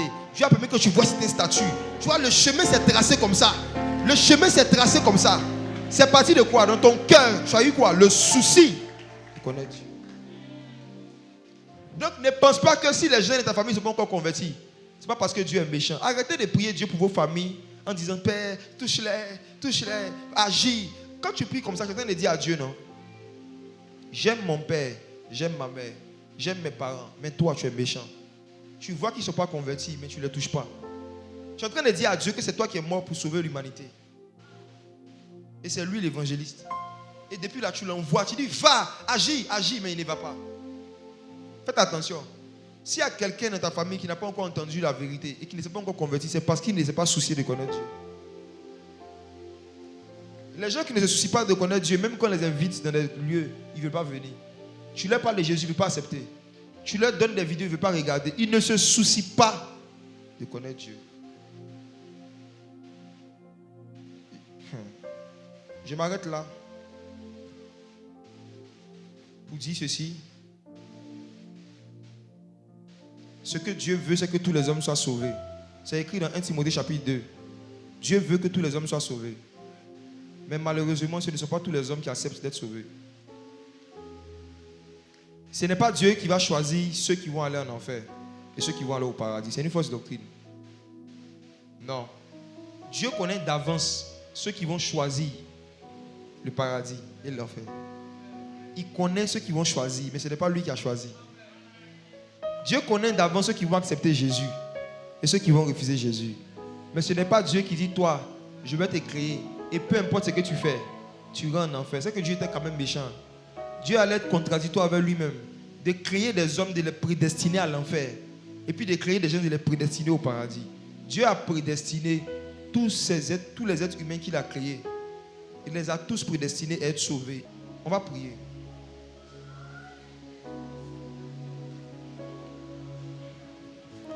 Ce matin, j'aimerais juste que tu penses à toutes les grandes œuvres. Le fait que tu as le souffle de vie aujourd'hui, c'est parce que l'Éternel a fait une grande œuvre. Pendant que tu dormais, peut-être des gens ont essayé de te tuer, mais Dieu a envoyé des anges pour combattre pour toi. Il a fait une grande œuvre. Le travail que tu as aujourd'hui, tu te rappelles, il y a quelqu'un qui a dû démissionner. C'est parce qu'un poste s'est libéré que toi tu as eu du boulot. Dieu a travaillé à libérer de l'espace pour que toi tu aies une place au soleil. Les enfants que tu as aujourd'hui, dans le même hôpital où tu as accouché, des femmes ont perdu leur enfant. Il y a des femmes qui sont venues accoucher là, l'enfant n'a pas survécu. Le fait que tu as un enfant aujourd'hui, c'est une grande œuvre. La voiture que tu as aujourd'hui, est-ce que tu te rappelles le nombre d'accidents qui t'ont raté? Est-ce que tu te rappelles le nombre de fois où tu as failli faire des accidents? Il y a 5 ans, est-ce que tu avais même les moyens d'acheter un vélo? Il y a 10 ans, est-ce que tu pouvais t'offrir un vélo? Regarde ce que tu as aujourd'hui. Tu as tellement de raisons de lui dire merci. Tu as tellement de raisons de l'adorer. La maison où tu habites, le loyer que tu payes, l'Éternel fait de grandes œuvres. Palas a trouvé, a tout mandalé. Us e prado kaila tove a tove. Est-ce que tu peux seulement lui dire merci? N'appelle plus quelque chose que Dieu fait pour toi une petite chose. Il ne fait rien de petit, ce Dieu. Pantelius a fallu. Lorsque Jésus est né, il avait la forme d'un petit enfant. Oh, c'était le roi des Juifs. Des choses que Dieu fait ressemblent à quelque chose de petit, mais dans le fond, ce sont des choses royales. Paila souple candolus, apelados, afi.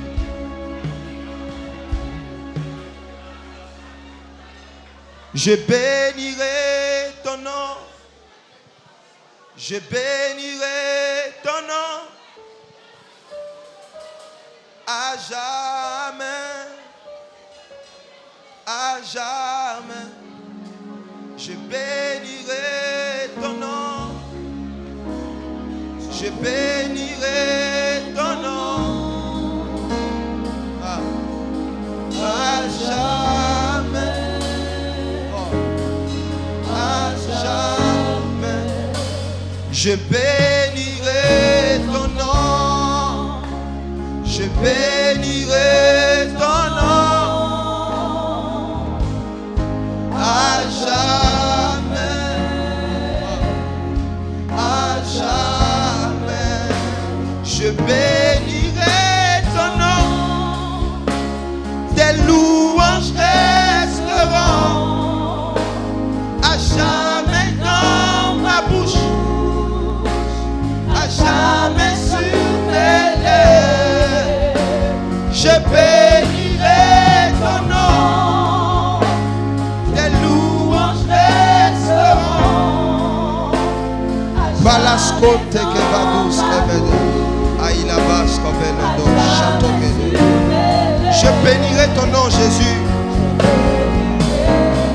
Tes louanges resteront à jamais dans ma bouche, à jamais sur mes lèvres. Même si je n'ai pas de sujet de prière, même si tu ne m'exauces pas, même si je prie des choses pour lesquelles tu n'as pas encore réagi, je bénirai ton nom pour ce que tu as déjà fait. Je te dirai merci pour les choses que tu as déjà faites.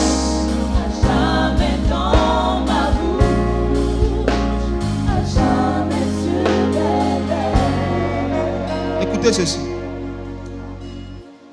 Vous qui avez la grâce d'être élevé dans la société, d'être élevé, d'avoir un travail et une rémunération considérable, respectable. Vous qui êtes souvent félicités pour des bons résultats que vous obtenez, qui êtes souvent acclamés par des hommes, vous qui partez encore à l'école, à qui on dit souvent tu es très intelligent, tu travailles bien, faites attention à une chose. La Bible dit qu'il y a un roi que Dieu avait élevé. Ce roi était puissamment soutenu par beaucoup de personnes. Et il devenait de plus en plus riche, de plus en plus prospère.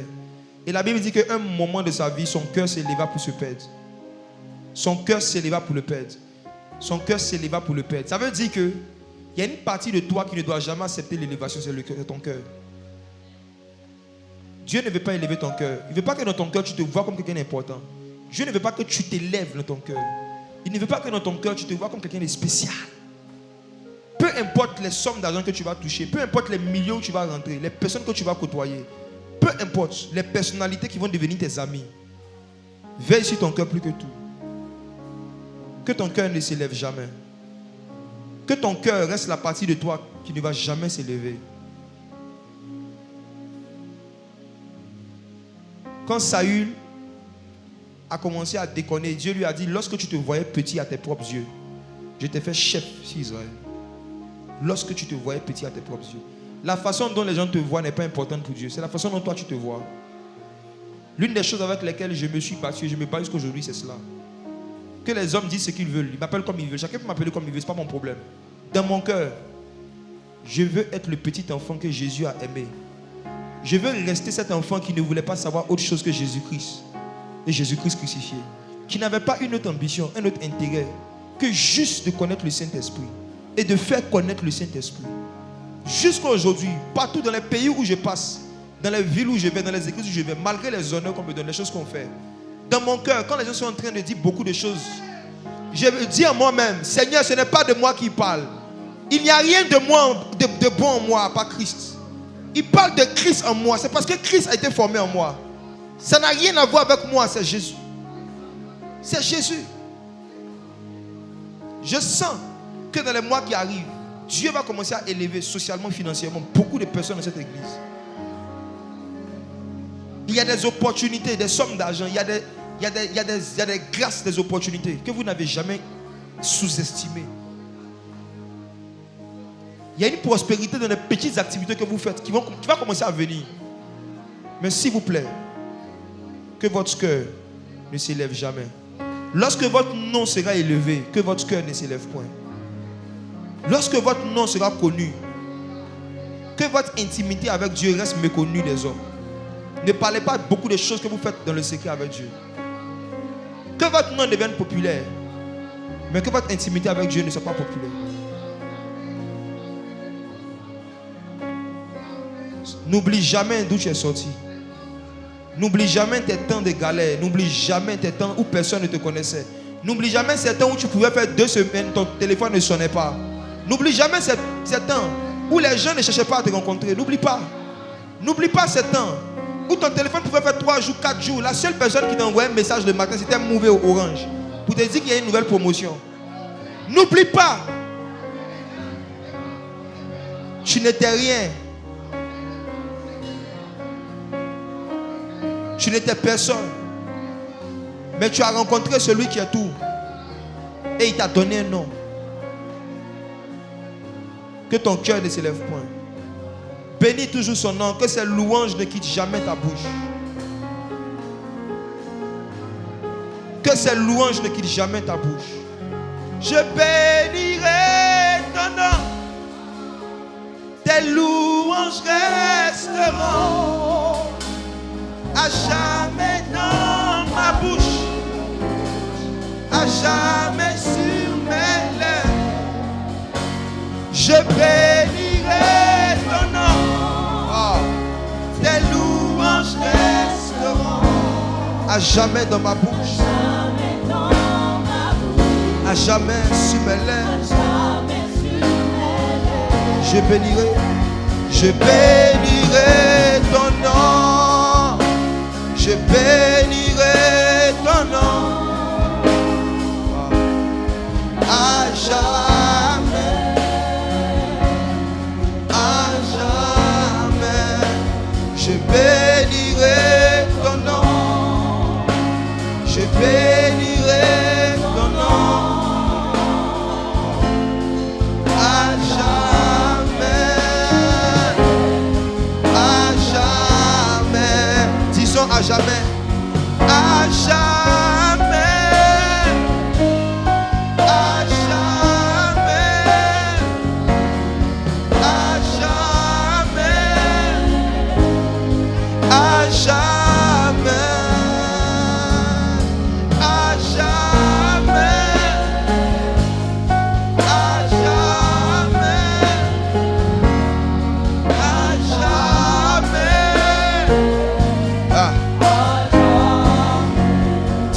À jamais, à jamais, à jamais, à jamais, à jamais.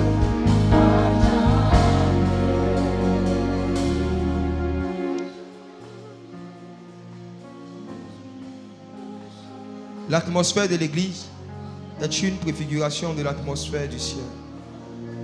L'atmosphère de l'église est une préfiguration de l'atmosphère du paradis. Au paradis, on dit juste merci à Dieu. Au paradis, il n'y a pas de besoin, on ne demande pas des choses à Dieu au paradis. Au paradis, on rend grâce. Au paradis, on se souvient de ses bienfaits. Au paradis, on dit juste merci. L'une des choses qui attire l'atmosphère du paradis dans la vie d'un homme, c'est la culture de l'action de grâce. C'est l'habitude de dire merci. Quand tu prends l'habitude de lui dire merci pour les petites choses qu'il a déjà faites, il y a des anges qui se sentent attirés par toi. Parce que ce mot-là est le mot qu'ils ont l'habitude d'entendre au ciel. Merci, merci. Merci. C'est le mot qui sort le plus de la bouche des êtres célestes. Merci. Merci. Merci. Merci. Merci. Merci. Merci. Merci. Merci. Merci. Merci. Merci Jésus. Merci. Merci Seigneur. Merci Jésus. Merci Jésus. Est-ce que tu peux lui dire merci par des acclamations, s'il te plaît? Est-ce que tu peux m'aider à lui dire merci par des acclamations? Wow. Merci, merci. Alléluia. Amen. Je désire connaître Jésus. Je désire connaître Jésus.